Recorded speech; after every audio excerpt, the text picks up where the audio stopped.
আসসালামু আলাইকুম রহমতুল্লাহ। প্রিয় শিক্ষার্থী, আশা করি অনেক অনেক ভালো আছেন। অসংখ্য ধন্যবাদ আজকের এই ক্লাসে যুক্ত হওয়ার জন্য। আজকের এই ক্লাসে আমি সমাধান করব মজুদ পণ্যের হিসাব রক্ষণ পদ্ধতি, এইচএসসি হিসাব বিজ্ঞান দ্বিতীয় পত্র অষ্টম অধ্যায় মজুদ পণ্যের হিসাব রক্ষণ পদ্ধতি। এই অধ্যায় থেকে ময়মনসিংহ বোর্ড 2023 সালে যে সৃজনশীল প্রশ্নটি এসেছিল সেই প্রশ্নটি আমি দেখতে পাচ্ছ লিখেছি। তো এই প্রশ্নটা আজকে সমাধান করব অ্যান্ড দেখব আসলে প্রশ্নটা কতটা টাফ নাকি ইজি। সো পুরো ক্লাসটা মনোযোগের সাথে দেখতে হবে। তো দেখো, এখানে ক নং বলা ছিল কি একটা বড় উদ্দীপক আছে এখানে। তো উদ্দীপকের মধ্যে আমরা উদ্দীপকটা আমাদের দেখি একটু কি লেখা আছে। সোনালী লিমিটেডের 2022 সালের জুলাই মাসের মজুদ বিভাগ হতে নিম্নরূপ তথ্য প্রদত্ত হলো। 2022 জুলাইয়ের 1 তারিখে ক্রয় করে 200 পিস, প্রতি পিস 10 টাকা দরে। তারপরে আবার 10 তারিখে ক্রয় 500 পিস, প্রতি পিস 12 টাকা দরে।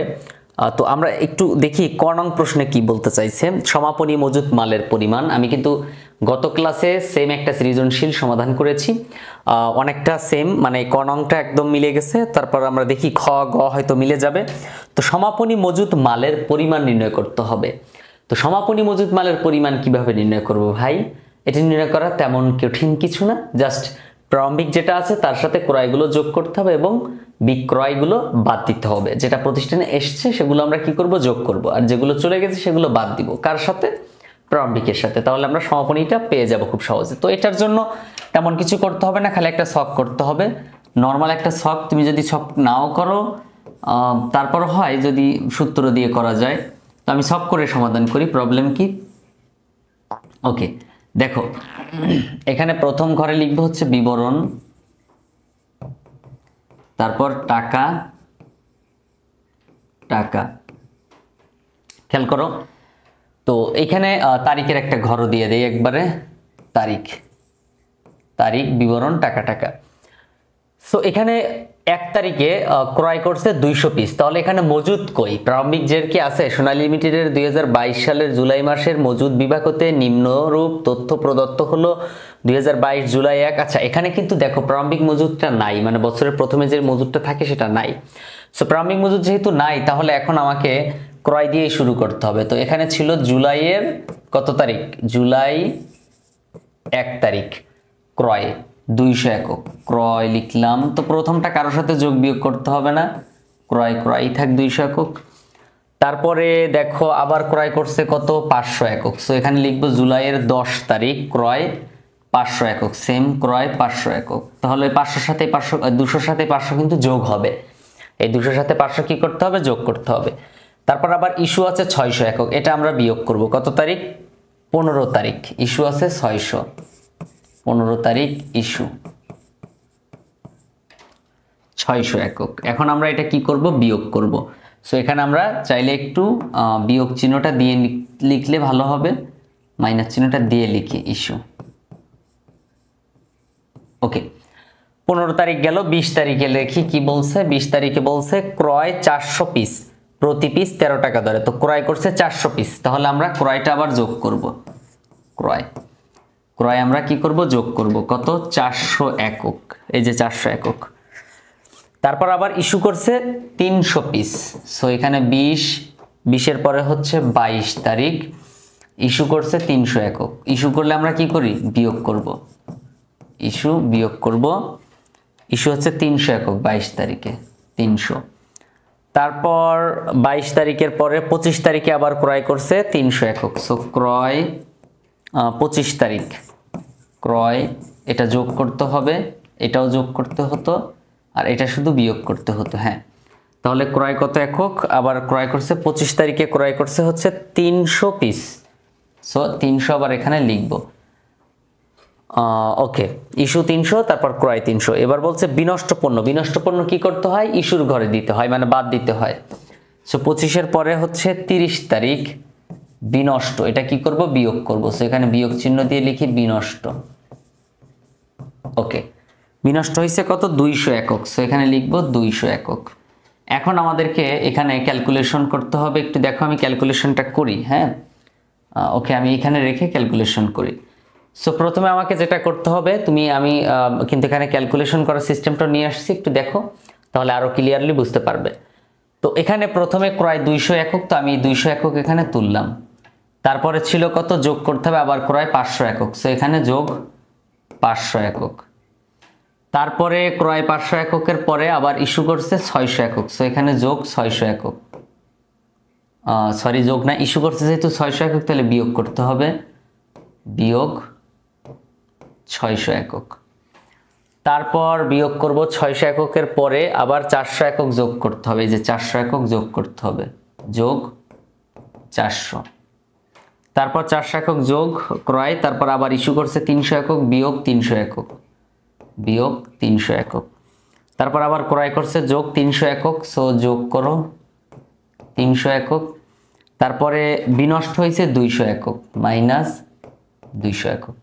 তাহলে যেটা দেখলাম, প্রথমে 200 একক, তার সাথে যোগ করছে 500 একক, তার সাথে বিয়োগ করছে 600 একক, তার সাথে যোগ করছে 400 একক, তার সাথে বিয়োগ করছে 300 একক, তারপর 300 একক যোগ, তারপর 200 একক বিয়োগ। সো টোটালি কত একক আসলো, 300 একক আসছে। সো আমরা এখানে 300 একক লিখে দিব। সো এখানে দেখো চাইছিল কি, যে সমাপনী মজুদ মালের পরিমাণ চাইছিল, মানে কত একক মাল মজুদ আছে সেটা জানতে চাইছিল। এখানে কিন্তু টাকার কথা জিজ্ঞাসা করে নেই, সো টাকার কথা আমাদের দেওয়ার দরকার নেই। সো এই হচ্ছে আমাদের ক নং প্রশ্নের উত্তর। এবার চলো আমরা খ নং প্রশ্নের উত্তর করি। খ নং এ কি বলা আছে,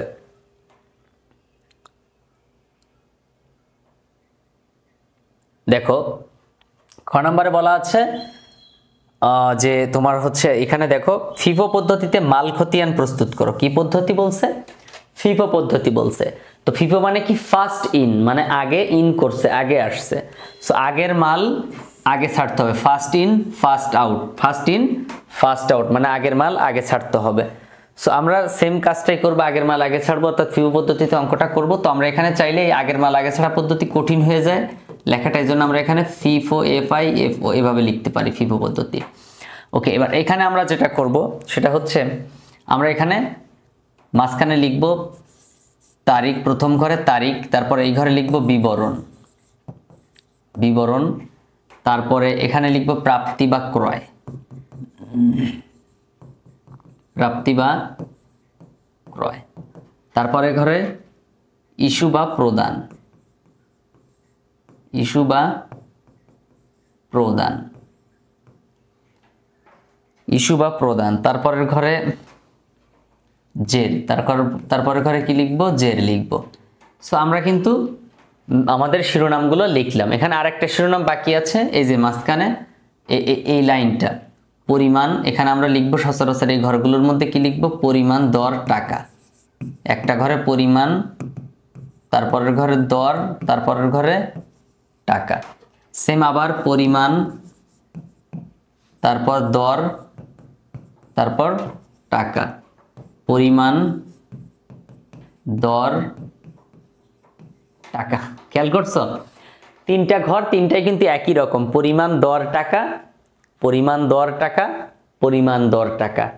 আর আরেকটা ব্যাপার হচ্ছে, ফিফো পদ্ধতিতে যে ছক, লিফো পদ্ধতি সেই ছক, আবার ভারযুক্ত গড় সেম ছক।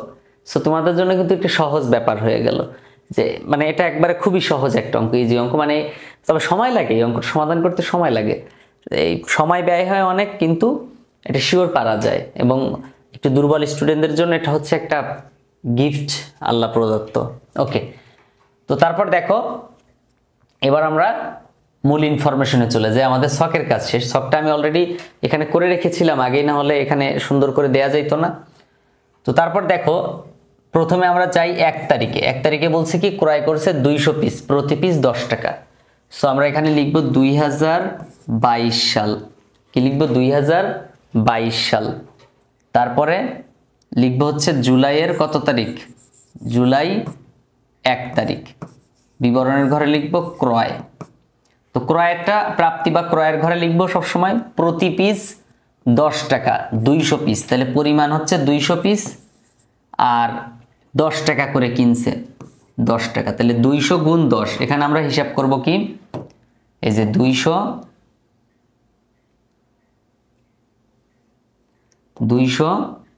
গুণ 10, এভাবে আমরা বের করব 2000। সেখানে লিখব 2000 একক, 2000 টাকা। এটা আবার কিন্তু শুধু প্রাপ্তি বা ক্রয়ের ঘরে না, এটা মেন ঘরে চলে যাবে, মানে জেরের ঘরে চলে যাবে। তো জেরের ঘরে সেম জের তো আর নেই, এজন্য এটাই লিখে দিব 10 2000 টাকা। এরপরে আমরা যাব হচ্ছে 1 তারিখের পরে যাব এখন জুলাইয়ের 10 তারিখে। জুলাইয়ের 10 তারিখ আবার ক্রয় করছে, তাহলে লিখবো আবার ক্রয়ের ঘরে। ক্রয় কত একক ক্রয় করছে? 500 একক। সো ক্রয়ের ঘরে 500 একক। এটা আমি একটু কালারটা চেঞ্জ করে দেই, তাহলে তোমাদের বুঝাইতে সুবিধা হবে। ওকে, তো আবার ক্রয় করছে কত? ক্রয় করছে 500 একক। যা দেখলাম 500 একক ক্রয় করছে এবং প্রতি এককের দাম 12 টাকা। 12, তাহলে 500 গুণ 12 আমরা একটু হিসাব করে নিই। 500 গুণ 12 6000 টাকা। 6000 টাকা। তো এবার আমি যেটা করব সেটা হচ্ছে আমার জেরের ঘরের মধ্যে যে কাজটা করতে হবে, প্রথমে পুরাতন মাল যেটা এই যে হলুদ কালারের যেটা, সেটা আগে লিখব। আমাদেরকে কিন্তু এখানে বস্তা সাজাতে হবে, মানে পরিমাণ স্টেপ বাই স্টেপ সাজাতে হবে, সবগুলো কিন্তু এলোমেলো লেখা যাবে না। যেমন এই হলুদ কালার যে প্রোডাক্টের, এটা কিন্তু আগের প্রোডাক্ট, প্রথমেই একদম 1 তারিখে কিনছিলাম, তো 10 তারিখে এটা তো পরে কিনছি, সো পরে লিখবো এটা। সো পরে লিখতে হবে কত? এই যে 500 একক 12 টাকা করে 6000 টাকা। ব্যাচ লিখলাম। এখন তারপর দেখো পরেরটা কি বলছে। পরেরটা বলছে হচ্ছে আবার 15 তারিখেরটা। তো 15 তারিখ কি করছে? ইস্যু করছে 600 পিস। এবার কিন্তু একটু কাবজাব লেগে যাবে, ঝামেলা কিন্তু এখন লাগবেই। হ্যাঁ, ঝামেলা খেয়াল করো। 600 পিস প্রোডাক্ট ইস্যু করবে। এখানে কিন্তু ইস্যুর ঘরে কোনো টাকা দেওয়া থাকবে না, কত টাকা করে বিক্রি করছে দেওয়া থাকবে না, কারণ এখানে তো বেচা কেনার কোনো কথা আসবে না। কেন আসবে বেচা কেনার? কারণ আমার ওইখানে একটা প্রোডাক্ট উৎপাদন করি, তো আমি সেই উৎপাদন করার জন্য যে কাঁচামাল দরকার, সেই কাঁচামালগুলো আমি এখানে এনে রেখে দেই। তো এখান থেকে তো কারখানায় যাবে, এখান থেকে তো বিক্রি হবে না। অনেক সময় থাকে বিক্রয়ের পরিমাণ দেওয়া থাকে, সো আমরা এটা কাউন্ট করব না, বিক্রয় মূল্য কখনোই কাউন্ট করব না। এই ফিফো লিফো ভারযুক্ত গড় পদ্ধতিতে বিক্রয়ের টাকা যদি থাকে আগে কেটে দিবা, নাহলে কিন্তু ভুল করে ফেলবা। তো 15 তারিখ ইস্যু করছে 600 পিস, তা আমি এখানে ইস্যু লিখে দেই 600 পিস। Issue 600 piece. এখন কথা হচ্ছে আমাকে দিতে হবে কত পিস? 600 পিস। তো এখানে আছে কত পিস? 200। ফিফো পদ্ধতি মানে কি? First in first out. তার মানে এখানে ফার্স্ট আসছিল কোন প্রোডাক্টটা? ওই যে হলুদটা কিন্তু আগের প্রোডাক্ট, পুরাতন, তাই না? আর সাদাটা নতুন। তাহলে আমাকে তো দিতে হবে কত একক? আমাকে দিতে হবে কিন্তু 600 একক। কত? এই যে দেখতে পাচ্ছ 600 একক। কিন্তু আমি 600 একক কোথা থেকে দিব? আমার কাছে আছে প্রথম আছে কত? 200 একক আর এখান থেকে। তাহলে এখন আমাকে যেটা করতে হবে, উপরের মালও দিতে হবে, নিচের মালও দিতে হবে, মিলাইছিলে 600 পুরিয়ে দিতে হবে। তবে আগে দিতে হবে উপরেরটা, উপরেরটা শেষ হয়ে গেলে নিচেরটায় হাত দিব। সো এখানে উপরেরটা আগে দিয়ে নেই। উপরেরটা দিতে পারবো কত একক? 200 একক দিতে পারবো। 10 টাকা ওখানে আছে 200 একক। ওকে, তারপরে কি করব? সাদা প্রোডাক্টটা দিব 400 একক, 12 টাকা ধরে 4800 টাকা। কথা ক্লিয়ার? আমি উপরেরটা দিছি 200 আর নিচের থেকে দিছি 400, মোট কত হইল? 4 আর 2 600। ওই যে ওরা বলছিল 600, তো 600 দিলাম। তাহলে আগেরটা আগে দিব, দিয়ে তারপর যদি মানে অকুলন থাকে তাহলে নিচেরটা থেকে দিব। তাহলে আমার এই হলুদ প্রোডাক্ট তো নাই প্রতিষ্ঠানে, পুরোটা দিয়ে দিছি। আর এখন আছে সাদা প্রোডাক্ট। তো সাদা প্রোডাক্ট আছে আর কিন্তু 100 একক, কারণ ছিল 500, তো 400 তো দিয়েই দিলাম 12 টাকা ধরে। তাহলে কত হবে? 1200 টাকা হবে। ব্যাস, এবার আমরা আরেকটা প্রোডাক্ট দেখি কি হয়। 15 তারিখের পর হচ্ছে 20 তারিখে। 20 তারিখ কি বলছে? ক্রয় 400 একক। 20 তারিখে বলছে কি? ক্রয় 400 পিস, প্রতি পিস 13 টাকা। তো ক্রয় যেহেতু ক্রয়ের ঘরে লিখব, প্রথমে বিবরণের ঘরে ক্রয়টা লিখে নেই, আর এই যে প্রাপ্তি বা ক্রয়ের ঘরে 400 পিস লিখব। 400 পিস। সো আমি এটা একটু চেঞ্জ করে নিই কালারটা। 400 পিস,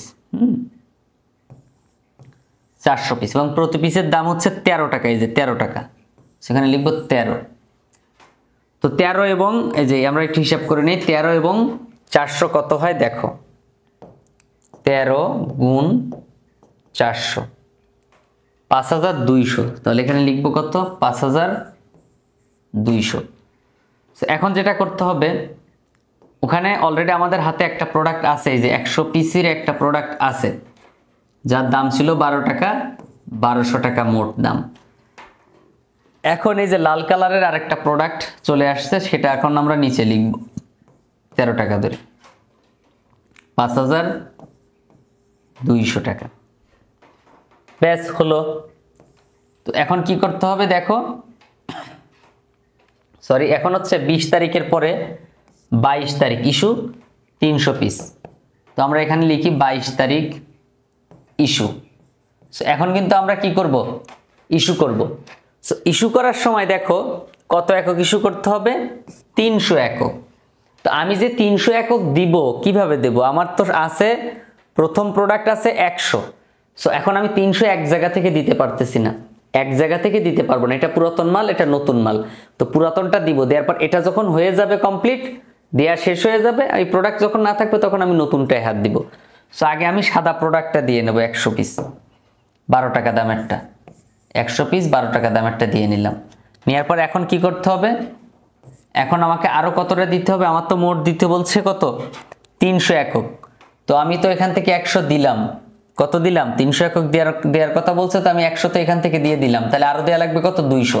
তাহলে এখন 200 দেবো এই লালটা থেকে, এই যে লালটা থেকে দিব আরো 200। লালটার দাম কিন্তু বেশি, 13 টাকা, তাহলে 2600 টাকা হয়। সো এখনো বাকি থাকে কত, এখনো বাকি থাকে আরো 200 একক থাকে, মানে 100 তো দিয়েই দিছি, 100 তো আর নাই। তারপরে এই যে লালটা যে 400, সেই 400 একক থেকে 200 একক দিছি, তাহলে আরো থাকে কত, 200, সেই 200 লিখলাম। এটার দাম আবার 13 টাকা, 2600 টাকা মোট। 22 তারিখের পরে দেখি 25 তারিখে কি বলছে। 25 তারিখে আবার ক্রয় করছে 300 একক, প্রতি পিস 15 টাকা। ক্রয়ের ক্ষেত্রে ক্রয় মূল্যটা আমরা ফলো করব। সো 25 তারিখে আমরা আরেকটা প্রোডাক্ট কিনছি, কত পিস, 300 পিস। সো ক্রয়ের ঘরে 300 পিস, এবং প্রতি পিসের দাম হচ্ছে কত, প্রতি পিসের দাম হচ্ছে 15 টাকা করে। সেখানে লিখবো কত, 15, তাহলে 45, 4500 টাকা। গুণ করো 300 গুণ 15, রিস্ক নেওয়ার প্রশ্নই ওঠে না, পরে অঙ্ক মিলবে না। 300 গুণ 15, 4500। তো এখন আমি কি করব, আমার পুরাতন একটা প্রোডাক্ট জের ছিল, 200 পিসের একটা প্রোডাক্ট ছিল যার দাম 13 টাকা করে, মোট 2600 টাকার প্রোডাক্ট ছিল। তারপর আমি আবার এই যে হলুদ কালারের আরেকটা প্রোডাক্ট কিনে নিয়ে আসলাম, কত একক কিনছি, এই যে 300 একক কিনে নিয়ে আসলাম। এই 300 একক আবার লিখব, 300 একক লিখে তার সাথে কত টাকা করে, 15 টাকা করে হিসাব করব, 4500 টাকা। এখন এই 4500 টাকা লিখলাম। এবার আমরা চলে যাব পরের পার্টে, কি আছে, 30 তারিখ বিনষ্ট পণ্য 200। মাথায় রাখবা সবসময়, কোনো পণ্য বিনষ্ট হলে সেটা সবসময় ইস্যুর ঘরে যায়। সো এটা কত তারিখ ছিল, 30 তারিখ ছিল, 30 তারিখ। তো 30 তারিখে কি করছে, ইস্যু করছে, লিখলাম ইস্যু, সরি ইস্যু না, বিনষ্ট হয়েছে, সরি বিনষ্ট। তো বিনষ্ট কি হয়েছে দেখো, 200 একক। তো আমি কি করব, বিনষ্ট হয়েছে কত একক, 200 একক না। সো এখন আমি বিনষ্ট সবসময় ইস্যুর ঘরে লিখতে হবে আমাকে। তো ইস্যুর ঘরে লিখলাম, বিনষ্টটা লিখলাম ইস্যুর ঘরে, কোনটা, এই লালটা ধরে নিলাম যে লালটা বিনষ্ট হয়েছে 200, কত টাকা, 13 টাকা, তাহলে 2600 টাকা। তাহলে প্রতিষ্ঠানে আর থাকবে কোনটা, প্রতিষ্ঠানে থাকবে এই হলুদ প্রোডাক্টটা, এই যে হলুদটা থাকবে, 300ই থাকবে, 15 টাকা 4500। আমরা কিন্তু ক নং প্রশ্নে উত্তর পেয়েছিলাম এটা, যে সমাপনী মজুদ 300 একক। সো এই হচ্ছে আমাদের হচ্ছে তোমার ফিবো পদ্ধতির অঙ্ক, পুরোটা সলভ করলাম। একটা প্রশ্ন, মোটামুটি বড় একটা প্রশ্ন এভাবে সমাধান করতে হবে। মানে সবসময় এখানে একটা জিনিস মাথায় রাখতে হবে, কয়েকটা পয়েন্ট আমি একটু বলি। যখন তুমি ক্রয় করবে তখন ক্রয় মূল্য দরকার আছে, বিক্রয়ের সময় বিক্রয় মূল্যের কোনো প্রশ্নই ওঠে না। তারপরে যে কাজটা, সেটা হচ্ছে যখন আমরা প্রোডাক্টটা ইস্যু করব বা বিক্রি করব, তখন আমরা যখন দুটো থাকবে তখন আমরা উপরেরটা আগে বিক্রি করব। ফিফো মানে ফার্স্টে যেটা আসছিল, মানে আগে, ফার্স্ট মানে কি আগে যেটা আসছিল সেটা আগে বিক্রি করব। যদি সেখান থেকে না দিতে পারি তাহলে নিচেরটা রাখবো, আর যদি উপরেরটা দিতে পারি তাহলে তো দিয়েই দিলাম। আর একটা ব্যাপার হচ্ছে ইস্যু সবসময় কোথায়, বিনষ্ট সবসময় কোথায় যায়, ইস্যুর ঘরে যায়। সো এভাবে আমরা সমাধান করতে পারি। তো এখন চলো আমরা গ নাম্বারে যাই। গ নাম্বারে কি বলছে দেখি। গ নাম্বার প্রশ্নটা বলছে ভারযুক্ত গড় পদ্ধতিতে সমাধান করতে হবে। তো দেখো এখানে আমি অলরেডি ছক এবারও করে নিছি যে ভারযুক্ত গড় পদ্ধতিতে, এই যে বলছে ভারযুক্ত গড় পদ্ধতিতে মাল খতিয়ান তৈরি করতে হবে। সো এখন আমাকে কি করতে হবে? প্রথম কাজ হচ্ছে এরকম একটা ছক করতে হবে। ছকটা কেমন হবে? 3টা পার্ট থাকবে, এক পার্টে হচ্ছে প্রাপ্তি, আরেক পার্টে প্রদান, আরেক পার্টে হচ্ছে জের, আর এখানে তারিখ ও বিবরণের জন্য 2টো ঘর থাকবে। আবার প্রত্যেকটা প্রাপ্তি, প্রদান কিংবা জের প্রত্যেকটাই আবার 3টা ঘর হবে। আলাদা আলাদা কয়টা? 3টা ঘর হবে। পরিমাণ, দর, টাকা। তো আমি এখানে লিখি তারিখ, এটা হচ্ছে বিবরণ, এটা হচ্ছে প্রাপ্তি বা ক্রয়, এটা হচ্ছে প্রদান বা ইস্যু। আমার হাতের লেখা অনেকটা তামিল ভাষার মতো, সো কিছু মনে নিও না। জের, ওকে। এবার হচ্ছে পরিমাণ, দর, টাকা লিখবো প্রত্যেকটা ঘরে। পরিমাণ, দর, টাকা। পরিমাণ, দর, টাকা। পরিমাণ, দর, টাকা। বলেছিলাম একটু আগে যে প্রত্যেকটা ঘরে 3টা ঘর হবে, 3টা ঘরের নাম সেম একবারে, পরিমাণ, দর, টাকা, পরিমাণ, দর, টাকা। তো তারপর আমরা জুলাইয়ের 1 তারিখ হিসাব করব। জুলাইয়ের 1 তারিখ, এটা হচ্ছে 2022 সাল। সরি, ক্রয় করছে কত? প্রথমে ক্রয়, তো ক্রয় করছে কত একক? দেখো ক্রয় করছে হচ্ছে তোমার 200 একক। সো এখানে কি করব? ক্রয়ের ঘরে 200 একক লিখব এবং প্রতি পিস হচ্ছে 10 টাকা করে, তাহলে 200 গুণ 10 2000 টাকা। সো এটা আমরা জেরের ঘরে লিখব 200 গুণ 10 2000 টাকা। এরপরে জুলাইয়ের 1 তারিখের পরে জুলাইয়ের 10 তারিখ, জুলাইয়ের 10 তারিখ আবার ক্রয় করছে 500 পিস, তাহলে এখানে কি করব? ক্রয়, আবার ক্রয় করছে কত একক? 500 একক। একটু খেয়াল করো, এটা কিন্তু খুবই ইম্পর্টেন্ট। 500 একক ক্রয় করছে এবং প্রতি পিসের দাম কত? 12 টাকা। সো এখানে আমরা 12 টাকা লিখব। তো 5 12 60, 6000 টাকা হয়। ক্যালকুলেটরে হিসাব করতে পারো। এইবার হচ্ছে সবচেয়ে ইম্পর্টেন্ট কাজ, এটা যদি বুঝতে পারো তাহলে তুমি সুপার, ঠিক আছে?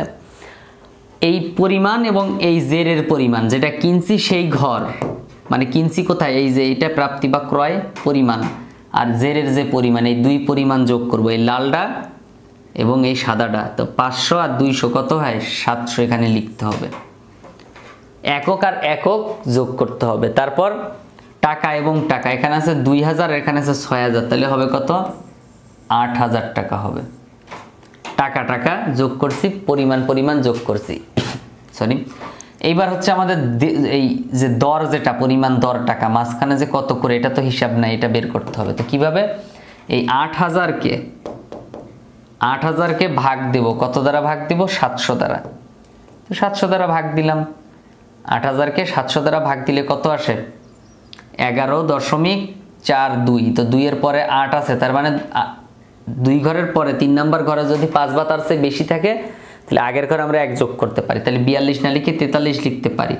কেন? কারণ এখানে 8 আছে। তাহলে 11.43 ওকে। এবার ক্রয়ের পরে দেখো, তাহলে এই 10 তারিখের পরে আছে কত? 15 তারিখ। 15 তারিখ ইস্যু করছে 600 একক। 15 তারিখ ইস্যু করছে কত? 600 একক। সো আমি এখানে লিখি ইস্যু 600 একক। তো আমি এখান থেকে 600 দিয়ে দেব, এখানে লিখব কত? 600 ইস্যুর ঘরে। ভারযুক্ত গড়ে কোনো ঝামেলা নেই, তুমি যে কোনো প্রোডাক্ট যেভাবে দিবা একই রকম সব। এবার আমরা হিসাব করবো 11.43 দ্বারা। 11.43 কেন বলো তো? এটা যেটা আছে না জেরের ঘরে, ওটা দিয়েই আমরা বিক্রি করব ভারযুক্ত গড় পদ্ধতিতে। এমন যদি এখানে টাকা দেওয়াও থাকে, আমরা কিন্তু ওই টাকা হিসাব করব না, ভুলেও এই কাজ করো না। এখানে যদি টাকা দেওয়া থাকে, এখন নাই, তারপরে যদি থাকে, এবার কি করতে হবে? 600 গুণ 11.43। তো এখানে আমরা হিসাব করি 600 গুণ 11.43। 11.43 আসে হচ্ছে তোমার 6,858 টাকা। তো এখানে লিখবো কত? 6,858 টাকা, 6,858 টাকা। তো 700 থেকে 600 তো বেঁচেই দিলাম, তাহলে থাকবে কত? আর 100 একক থাকবে। আর এই টাকাটা যা আছে তাই লিখবো 11.43। আর এই 8,000 থেকে 6,858 টাকা চলে যাবে, কত ছিল? 8,000 টাকা থেকে।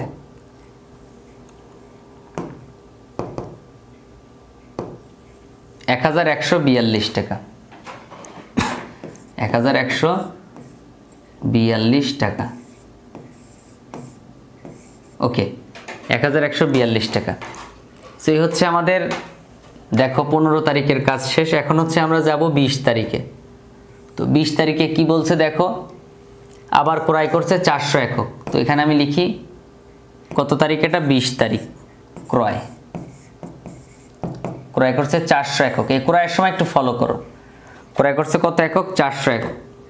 তো 400 একক প্রতি পিসের দাম ক্রয়ের ক্ষেত্রে আমরা অবশ্যই বইয়েরটা ফলো করব, 13 টাকা করে। সো এখানে লিখব কত? 13 টাকা।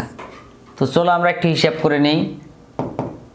400 গুণ 13 টাকা, তাহলে 5,200 টাকা হয়, 5,200 টাকা হয়। সো এখন কি করব? এটা হচ্ছে সবচেয়ে ইম্পর্টেন্ট, বলছিলাম না? সো ইম্পর্টেন্টটা হচ্ছে আমরা এখন এই যে দেখো কি আছে, এটা পরিমাণ। আর এই যে দেখো আমার জেরের ঘরে একটা পরিমাণ আছে, দুটো যোগ করব, 100 আর 400 যোগ করলে হয় কয়শো? 500। এরপরে এই যে পরিমাণ টাকা, পরিমাণের পর টাকা, আর এখানে কত আছে? টাকা। এই দুটো টাকা এখন একসাথে যোগ করব, 5,200 যোগ 1,142, 1,142, তাহলে কত হয়? 6,342। এখানে লিখবো 6,342। এবার এই 6,342কে 500 দ্বারা ভাগ দিব, মানে টোটাল যে দামটা হয়েছে এইটা আর এইটা, এই টাকা আর এই টাকা যোগ করে হয়েছে এই টাকারে এখন ভাগ দিব মোট পরিমাণ দ্বারা। 6,342 ভাগ কত? 500, ভাগ 500, তাহলে কত হবে? 12.68, 12.68। সরি, ওকে। 20 তারিখের পর এখন চলে যাও 22 তারিখে। 22 তারিখে ইস্যু আছে 300 একক। 22 তারিখে ইস্যু আছে 300 একক। ইস্যুর ক্ষেত্রে কোনো ঝামেলা হয় না। 300 একক এই যে যা দাম আছে 12.68 সেটা বসাই দেব, 12.68। তো এই 12.68 গুণ কত? 300। সো গুণ 300 দিলাম। এখন আছে 3,860 টাকা, 3,860 টাকা। তো ইস্যুর ক্ষেত্রে আমাদের হিসাব নিকাশ এত লাগে না।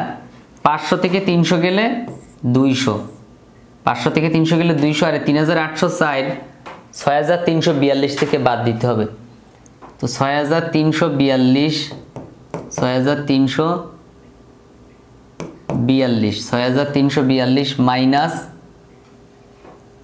3,860 টাকা। এই যে 3,860, 6,342 থেকে 3,860 টাকা বাদ দিলাম, তাহলে কত হয়? 2,538 টাকা। এখানে 2,538 টাকা। আর ইস্যুর টাকা এখানে যা আছে 12.68 তাই থাকবে, 12.68 ওভাবেই থাকবে।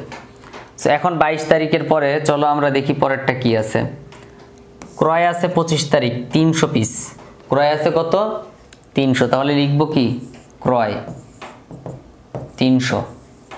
কত করে প্রতি পিস? ক্রয় 300, প্রতি পিস 15 টাকা। তাহলে এখানে লিখব 15, 4,500 টাকা। এখন এই যে 300 আর ওই 200 যোগ করলে কত হয়? 300, 200, 500। তারপর এই যে মোট টাকা আর ওখানে মোট টাকা দুটো একসাথে যোগ করব, 5,338, যেটা অলরেডি লেখা আছে যে 5,000, হ্যাঁ 2,538, এটার সাথে যোগ করব কত? এই যে 4,500, 4,500। তাহলে মোট হয় কত?